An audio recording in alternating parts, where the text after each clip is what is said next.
The Marines said no. The Navy said no. The Army said no. 3 separate times. The reason: 5 feet, 5 inches tall, 110 pounds. Too small, too young, looked like a child. But what if I told you that same kid would kill 241 enemy soldiers? What if I told you he'd climb on top of a burning tank destroyer that could explode any second? And what if I told you by age 19 he'd earn every medal for valor that America could give? Some say it was courage. Others say it was fate. But what if it was something else entirely? His name was Audie Murphy. He became the most decorated soldier in American history, and the military records were saved. Today, you'll see them. Number 1. Rejected. 3 times before age 18th. December 7th, 1941, Pearl Harbor. Audie Murphy was 16 years old, living in Texas, and he wanted to fight. First, he tried the Marines. Rejected. 5 feet 5 inches, 110 pounds, looked 14. Then the Navy. Rejected. Same reason. Then the Army. Rejected again. They literally told him to go home and drink milk. His mother had died 6 months earlier. His father had abandoned the family years before. He'd left school in 5th grade to pick cotton for $1 a day. He hunted rabbits with a rifle to feed his siblings. And now, 3 branches of the military said he wasn't good enough.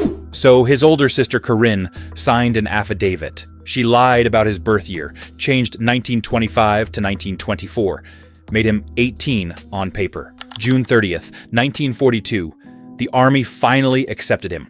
5 months later, he was in basic training at Camp Walters, Texas. His company commander tried to transfer him to cook school. Murphy refused. He wanted the infantry. By 1945, that 110-pound kid they rejected 3 times had killed more enemy soldiers than any other American in World War II. Number 2. Climbed on top of a burning tank destroyer, January 26, 1945, Holtzwihr, France. It's 2 p.m. Company B of the 15th Infantry Regiment is under attack. 6 German tanks, 250 infantry soldiers, all moving toward Murphy's position. And Murphy's company had just 18 men left. The night before, they'd lost 102 out of 120 men reaching this position. All the officers except Murphy were dead. He ordered his men to fall back to the woods. He stayed at his command post with a field telephone, calling artillery strikes on the advancing Germans. Then, a German 88mm shell hit the American tank destroyer behind him. Direct hit. It caught fire. The crew abandoned it and ran. Murphy stayed on the phone, directing artillery. But the Germans kept coming. 10 yards away, 50 feet. Murphy climbed onto the burning tank destroyer. The fuel tanks could explode any second. He grabbed the .50 caliber machine gun on the turret, and for the next hour, he stood on top of that burning vehicle, firing at 250 Germans. He was wounded in the leg, kept firing. The Germans got within 10 yards of him. He killed them. Artillery shells were landing around him. He kept calling in coordinates while firing the gun. After an hour, his ammunition was exhausted. He climbed down, refused medical attention, and led his company in a counterattack. They forced the Germans to withdraw. Murphy personally killed or wounded about 50 enemy soldiers that day. He was 19 years old. They awarded him the Medal of Honor, and the citation didn't mention that he stood on a burning vehicle for an hour. They just said, in danger of blowing up at any moment. Number 3, most decorated soldier. By age 19. By the end of World War II, Audie Murphy had earned 33 awards and medals. Every single American combat award for valor that existed at the time. The Medal of Honor, the Distinguished Service Cross, 2 Silver Stars, 2 Bronze Stars, 3 Purple Hearts, 5 decorations from France, including their highest honor, the Legion of Honor, 1 decoration from Belgium. He fought in 9 major campaigns: Tunisia, Sicily, Naples, Anzio, Rome, southern France, Ardennes, Rhineland, and Central Europe. He was promoted from private to staff sergeant, then given a battlefield commission to 2nd lieutenant, then 1st lieutenant, all before his 20th birthday. The official military record states he killed 240 German soldiers and wounded and captured many more. Historians believe the actual number was higher. S.L.A. Marshall, the military historian, studied American soldiers in World War II and found that most foot soldiers rarely fired their weapons in combat. They hesitated. Murphy never hesitated. He fired, and he hit his target. When asked after the war why he climbed on that burning tank destroyer, he gave a 3-word answer. They were killing my friends. On June 2, 1945, Lieutenant General Alexander Patch presented Murphy with the Medal of Honor near Salzburg, Austria. Murphy was 19 years old, and according to the U.S. Army's official statement at the time, there will never be another Audie Murphy. Number 4. Life magazine cover changed everything July 16, 1945. Life magazine published its weekly issue. On the cover, a baby-faced soldier in uniform. The headline, Most Decorated Soldier. That photograph changed Audie Murphy's life. Actor James Cagney saw it and immediately called Murphy. "Come to Hollywood," Cagney said. "I'll help you become an actor." Murphy arrived in California in September 1945 after his military discharge. Cagney had reserved a hotel for him, but when Murphy showed up, Cagney canceled the reservation and took Murphy into his own home. "I got the shock of my life," Cagney said later. Audie was very thin. His complexion was bluish-gray. He was in such a nervous condition that I was afraid he might jump out of a window. I took him home and gave him my bed. Murphy stayed with Cagney for 3 weeks. Then, Cagney's brother signed Murphy to a contract for $150 a week. They gave him acting lessons, voice training, dance classes. 2 years passed. Murphy got bit parts in 2 films. Then, nothing. By 1947, he was broke, living above a gymnasium, sleeping on a cot. Hollywood writer Spec McClure befriended him and helped him write his autobiography, To Hell and Back, published in 1949. The book became a national bestseller. Universal Studios wanted to make it into a movie. Murphy initially said no. He suggested Tony Curtis play him instead. Universal refused. They wanted the real war hero. In 1955, Murphy finally agreed to play himself. Number 5. To Hell and Back. Made movie history, 1955. Universal Pictures released To Hell and Back. Audie Murphy played himself. He recreated his own combat experiences on screen. The tank destroyer scene, the battles in Sicily and Italy, watching his friends die. Murphy was terrified during filming. Director John Huston later said the battle scenes reminded Murphy of his actual trauma and left him trembling. But Murphy pushed through. He owed it to the soldiers who didn't make it home. The movie opened in August 1955 with a premiere in San Antonio, Murphy's home state. There was a parade. Thousands of people lined the streets. The film was a massive hit. It earned $10 million at the box office, about $110 million today adjusted for inflation. And here's what's remarkable. To Hell and Back became Universal Studios' highest-grossing film. The record stood for 20 years. It wasn't broken until 1975 by a little movie called Jaws. Think about that.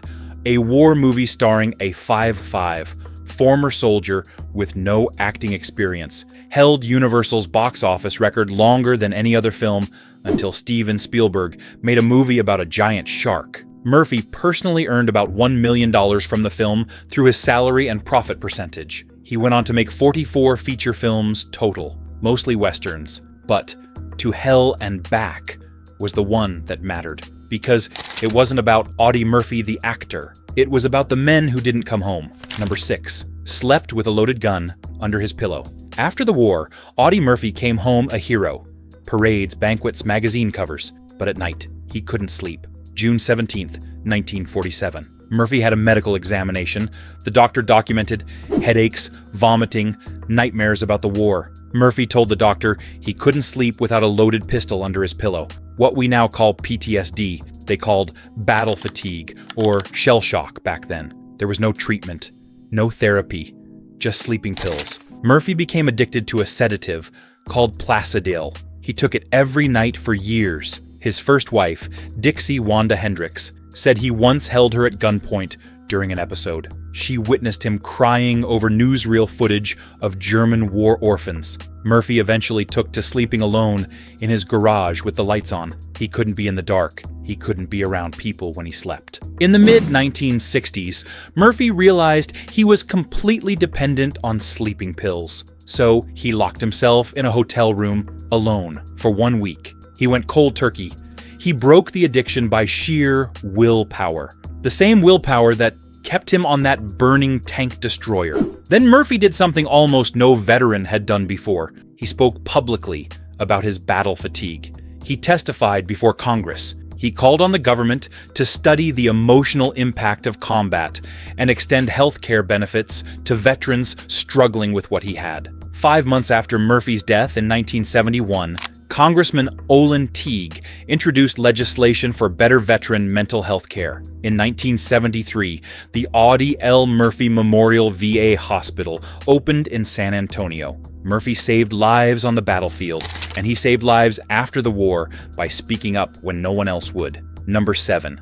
From Hollywood star to broke. By the late 1950s, Audie Murphy was making good money. He was one of Hollywood's top Western stars. He bought a ranch in California where he bred and raced quarter horses. He invested in businesses, and he gambled. Murphy loved horse racing. He bet large sums and lost even larger sums. In 1968, Murphy admitted publicly that he'd lost $260,000 in an Algerian oil deal that went bad. The IRS came after him for unpaid taxes. His finances were in ruins. He took any movie role he could get just to pay bills, low-budget westerns. He made the same film about 30 times, he joked, just with different horses. By the early 1970s, Murphy was nearly bankrupt. But here's what's remarkable. Despite being broke, Murphy refused to appear in commercials for alcohol or cigarettes. Multiple companies offered him large sums. He said no every time.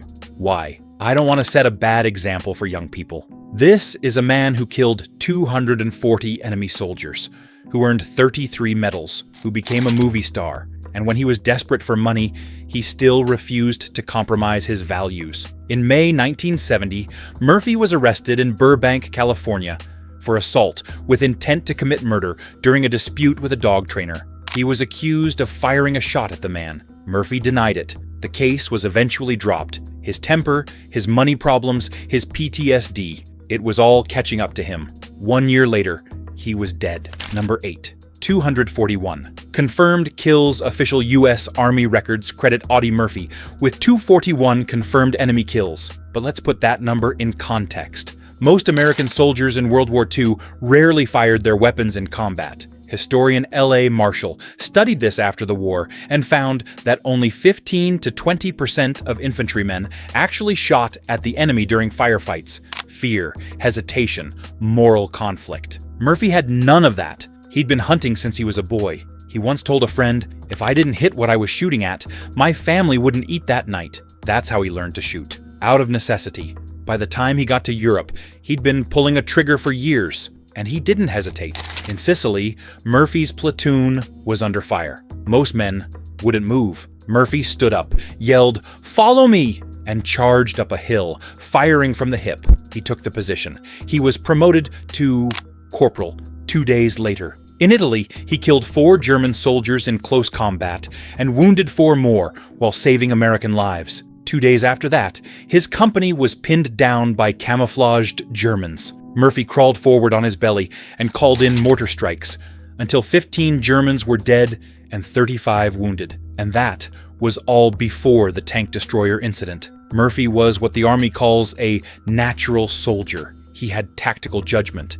He could assess a combat situation instantly. He kept his nerve when others lost theirs. General George S. Patton reportedly called Murphy the greatest soldier of World War II. And Murphy did it all by age 19. Most people at 19 are in college. Murphy had killed 241 enemy soldiers and was directing artillery fire while standing on a burning vehicle. Number 9. Mother died. Father gone. Orphaned at 16. Audie Murphy was born June 20th, 1925 in Kingston, Texas, in a sharecropper's shack. His father, Emmett Murphy, was a sharecropper who could barely feed his family. Audie was the 7th of 12 children. 3 died before age 18. The family lived in extreme poverty. No electricity, no running water. They moved constantly, living in shacks wherever Emmett could find work.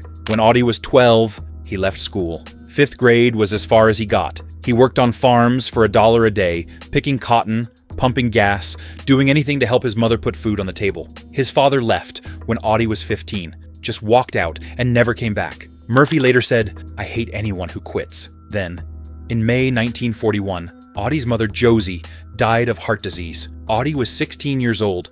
With no mother and no father, Audie had to place his 3 youngest siblings in an orphanage. He couldn't take care of them, so when Pearl Harbor was attacked 7 months later, Murphy saw his chance. The military would give him a paycheck. He could send money to his siblings. He could escape the poverty that had trapped his entire life. But the military said no 3 times. Too small, too young, too weak. He had to lie about his age and gain weight just to get in. When Murphy stood on that burning tank destroyer in France, he wasn't thinking about heroism.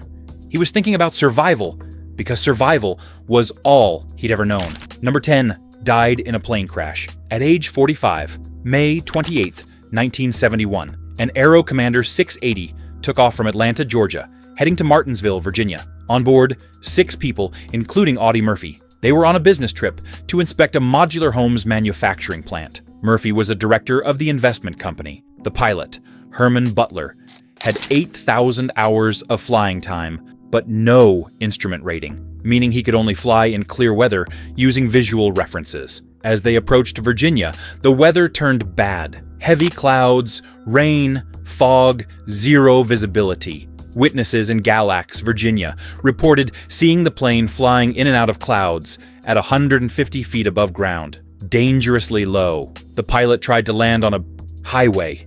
He couldn't. He radioed the FAA at Roanoke and asked for a weather report. That was the last communication. At 12:08 p.m., the plane crashed into Brush Mountain, 14 miles northwest of Roanoke. It hit the mountainside at 2,700 feet elevation while flying at high speed. The impact destroyed the aircraft. Post-crash fire consumed what was left. All 6 people on board died instantly. The plane wasn't found until May 31st, 3 days later. The Civil Air Patrol discovered the wreckage 300 feet below the mountain summit. The National Transportation Safety Board concluded the probable cause: the pilot's decision to continue flying in bad weather at too low an altitude to clear the mountains. Audie Murphy was 45 years old. He'd survived 3 years of combat in World War II.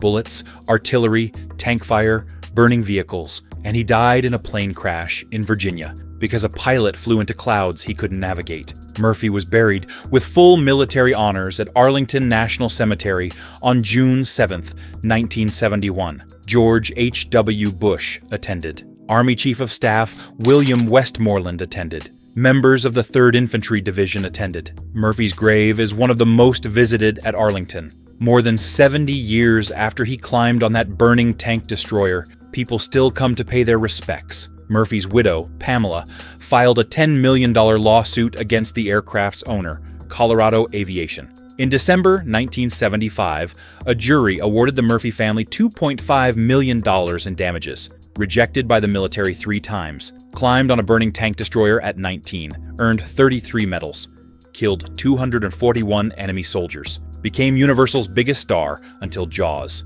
slept with a gun under his pillow, lost everything to gambling and bad investments, spoke publicly about PTSD when no veteran would, died in a plane crash in the fog. Some soldiers become heroes because they have no other choice. Audie Murphy had no choice from the day he was born. Let us know in the comments. Like, share, and subscribe for more stories about real heroes who weren't born with advantages. They were born with something better, the refusal to quit, even when everyone said they should. Please give this video a hype if you liked it. It will really help us grow.